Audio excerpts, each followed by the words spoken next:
ठीक आहे. चला बघा काय शिकायचं आपल्याला, अक्षवृत्त. काय शिकायचंय, मग अक्षवृत्त कशाला म्हणायचं हे कळलं पाहिजे आपल्याला अगोदर. हा काय आहे, पृथ्वी गोल आहे. काय आहे, पृथ्वी. आपण काय म्हणतो, पृथ्वी गोल आहे.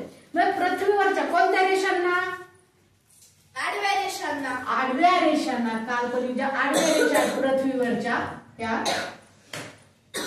त्यावाल्या ज्या आडव्या रेषा त्यांना काय म्हणायचंय, अक्षवृत्त. काय म्हणायचंय, अक्षवृत्त. पृथ्वीवरील काल्पनिक आडव्या रेषांना काय म्हणायचं, अक्षवृत्त. पृथ्वीवरील काल्पनिक आडव्या रेषांना अक्षवृत्त म्हणायचं. ठीक आहे. अक्षवृत्त एकूण किती आहेत, इकडचे 90. ठीक आहे, इकडचे 90 आणि हे 181. किती झाले टोटल, 181. किती झाले मग टोटल, 181.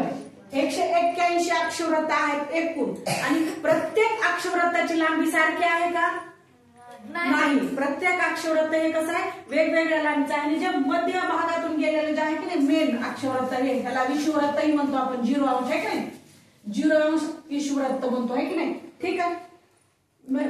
मध्य भागातून जे गेलेलं आहे तो कोणते म्हणतो आपण, त्याला 0 अंश विषुवृत्त म्हणतो. ठीक आहे. मग सगळे जे आहेत अक्षवृत्त ते समान लांबीचे आहेत का, नाही. त्यांची लांबी कशी आहे, वेगवेगळी आहे. आणि एकूण किती आहेत मग ते, 181.